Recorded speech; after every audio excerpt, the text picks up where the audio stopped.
Hey everyone, it's the TheAngryHoneyBadger, and it's time for us to take a look at another champion build video today. We're going to be playing as Ashe in the bottom lane. We came down here with Zyra, because that's a really good combination in case you're looking for a good support. Bring Zyra with you. It's going to work out real well for you. We're going to go ahead and talk about items today, masteries, runes, abilities, and a little bit of gameplay, and all types of stuff.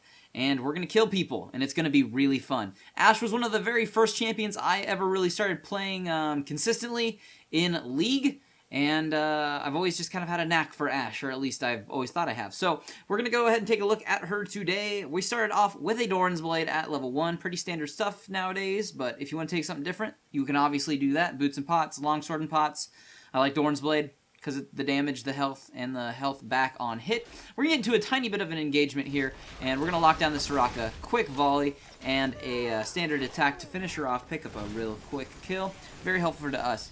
What we're going to do, though, real quick is talk about her abilities first so we can know what we're talking about in game. First, we have her passive, which is called Focus. Ashe gains focus stacks each time while she's not attacking.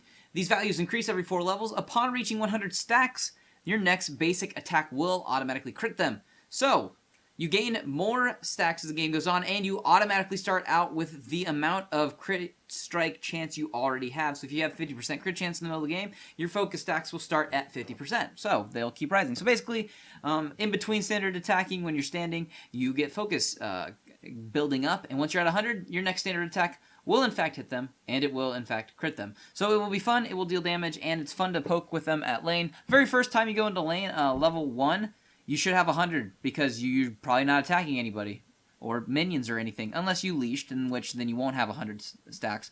But you can go ahead and use your first standard attack to poke them in the lane if they show up right away. But if not, don't forget to obviously farm and do all that early. Let's go over her other abilities. At level 1, we're going to put a point into our W ability, which is our volley. Basically, 7 arrows fire out in a cone. It's going to deal damage, and it's going to slow them. It does a lot. It's really fun. We're going to go ahead and max out our W first. At level 2, we put a point into our Q ability, which is our frost shot. When you toggle this and turn it on, it means you're going to slow them. So in fights, we turn it on. So usually we open up with a volley like that. Maybe turn that on to start slowing them in case they try to run. We're going to obviously keep chasing after her. She's slowed. We can kite her for days. We're going to use our barrier 2 for safety, and we're going to kill Misfortune there real quick. Very helpful. Now, Soraka is sticking around. Now, granted, I'm busting out a health pot now, but I do have a longsword from that last trip back. We're going to volley her and a standard attack, and I was going to arrow her, and she flashed, and so my arrow ended up killing her, my giant arrow, which we'll get to in a second. So, picked up a couple other little kills. She probably should have retreated since it was a 2v1, though. Just a future heads up to whoever that was playing. So, like I was talking about at level 2, we put a point in that frost shot, which we toggle on and off if we want to slow them and kite them around for days so they can't get away. And we'll be maxing that out second, typically, is what we want to do with that. Level 3, you put a point into your Hawk Shot. Hawk Shot will let you passively get gold whenever you kill a unit or destroy a structure. So every time we kill a minion, we get an additional gold. Each point you put into it is the amount of gold you get out from that that ability. So if you max it out early, you get 5 extra gold per last hit, but it's not really worth maxing out early. You want your utility and your damage. But that will also, when activated, sends out a Hawk Spirit, and it'll go scouting, and it basically gives you vision on a small area of the map around you. So you can go ahead and check bushes that way, or dragon. We're going to get into another fight here. We're going to go ahead and go for Soraka, because if she's dead, she can't heal, which is helpful. And we're also going to fight MF, which at this point, she should have ran away, because she cannot win that engagement at this point. She should know that, but that's fine. Her mistake is me getting fed, and me getting fed results in tons of kills later on for you guys to watch. So, we're going to go ahead and take this turret down here in bot lane. Obviously, while we're down here, we're going to be farming minions and killing them so we get gold, because that's what you got to do while you're in the lane. And finally, at level 6, you get your ultimate, which is your it's your crystal arrow. Was it enchanted? I think it's enchanted. Not enhanced, enchanted. That's your arrow. You fire this, it goes in a straight line. Whatever targets it hits, being champions, it will hit them and it will stun them. The longer it goes away, like the longer the impact range was, the longer the stun will last. So it can last up to 3.5 seconds. And if it hits people around them, it also slows them, or like if they're around the target that gets hit, they get slowed. So it does magic damage, but don't build ability power because it's worthless on your arrow. So it's just kind of great for utility, stunning them in place. A good initiator starter. We're going to see this used a few times this game for initiations, and it works out really well. So we're going to use that. So that's your ultimate you're going to put points in that at 11, or 6, 11, and 16. And that's what we're going to be doing for there. We're going to get into a little bit of a fight. Here comes their mid and their jungler, which is never fun to fight. We're going to go ahead and poke at Lux. She's going to take some crits because we have some damage. And that was our focus getting off, which was our passive. We do have someone in our jungle getting murdered right now. It's Malzahar in our mid. He is getting killed. I think he'll die. Maybe he won't. Maybe he'll get away. I'm going to come back over here and volley one more time, which will kill Lux. Also, they're going to focus Soraka. She tries to flash and fails at it. I'm going to do a little bit of fight. I'm going to soak up a lot of MF ultimate, and Lee Sin comes back in, so I will die. Luckily, Zyra is here, and Rammus is rolling in, and they'll pick up a kill. Lee Sin will unfortunately get out of this fight, but I did at least pick up an assist on the Misfortune, so another couple kills, which is good. We are back at base those last few times. We'll go ahead and cover items one more time. While we were building, we had a longsword, or not a longsword, a BF sword, and we also had a pickaxe, and we've just finished those two items off into the Infinity Edge, which will definitely help us with our crits. It'll also help us getting our focus a little bit quicker, so we can crit a little bit faster while we are trying to fight. And we also then have picked up our Berserker Greaves, which is our attack speed boots. And that's what you're going to want to take there. So we have a little bit increased attack speed right now, which will help us with our Q when we toggle that on to slow them so they can outrun away. We'll keep attacking them quick enough that they don't get out of range of it. And it will help us kill them more, which we will continue to do throughout this game. So those are your first couple items you really want to get. The Infinity Edge is really just pretty epically key on her. We're going to open with the ultimate there. We are going to then slow her, activate the Q. She's going to get knocked out of her ultimate by Rammus right when I go for the flash. So I kind of burnt my flash, but I didn't want to take any of that damage. A little bit of an engagement goes on here. I kind of poke after Soraka. Do I kill her? Yeah, whatever. Kill Soraka. We don't need to see all these kills. There's going to be a lot of them in this game. I promise you that. So we can consider building some other items now. We also do have that Dorans Blade still because it's helpful. I think we'll kill Lee Sin in the middle of a jump. Yeah, we did. And we have a couple health pots because having a couple health pots with you is always pretty helpful, especially if you get ignited. You can always just pop a health pot and negate some of that ignite damage and hopefully live through it, and they're just helpful to have. This last trip back to base, though, we start building our next couple items. We pick up a vampiric scepter, which is going to give us lifesteal, very helpful there, and a little bit of damage. And then we also picked up a Zeal, which will give us increased attack speed and crit chance and a little bit of movement speed, so we can kite around them even more when they're slowed, so we can continue to hit them even more as they try to run away in fear. Because, let's face it, when you're slowed by Ashe and she's chasing you down, it's pretty scary. And it's going to get scary real fast for them in this game, I tell you that. So that's what we're working on. We're going to keep working on these items towards a few other things, but while we do that, we can go ahead and talk about her masteries. Pretty standard setup for most AD carries, and this one's no different. It's a 21-9-0, 21 in the offense for damage. We're going to initiate with the arrow here. It does hit them. It's a little bit off screen from where we're at, but we're going to go ahead and slow them down. It helps our team out. It also contributes a little bit of damage, slows them down. We're going to get up here and do a quick volley, which will kill the Lux, and then we will also fight after Lee Sin and kill him as well. I chase after MF. She will get a big beefy heal, though, and escape, but another quick double kill help assist the team without me showing up there and not coming up from lane and recognizing that the team was perhaps going to get in a fight in mid lane. That fight may have gone completely different. They may have died without that stun and those couple of kills I picked up. They may have died. We may have lost mid. So it's really important that you want to group up when fights are about to break up or break out, unless you're in a position to just completely outpush a lane. That's the only other time you really can do it. But now that we're done, obviously, fighting with them, we can head back to our lane and farm it up, make sure it doesn't get too pushed. We'll head back to base now, and we will continue building our items and get basically more damage and more fun. We're going to go ahead and finish off that Zeal into a Phantom Dancer. Phantom Dancer, fantastic item. As we all know, it's going to give you 50% attack speed.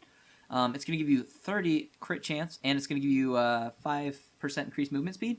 Very helpful. It also has a passive where your champion ignores unit collision. So we're going to get into another fight. Open with volley. We're going to get Lee Sin with the ult there. Just kind of wanted to hit anybody. We did. We're going to focus for Nectin because he's right in front of me. We're going to pick up a quick kill on him and Soraka. Continue flash forward so we can kite them around a little bit more. We are going to just slowly work up here, and we're going to start poking them down. We're going to kill the Lee Sin for the triple and continue to chase as Hoyt runs in to tank this. MF only really needs one shot, which we will do for the QUADRA. And then Lux is left, and basically she's dead. So, PENTAKILL.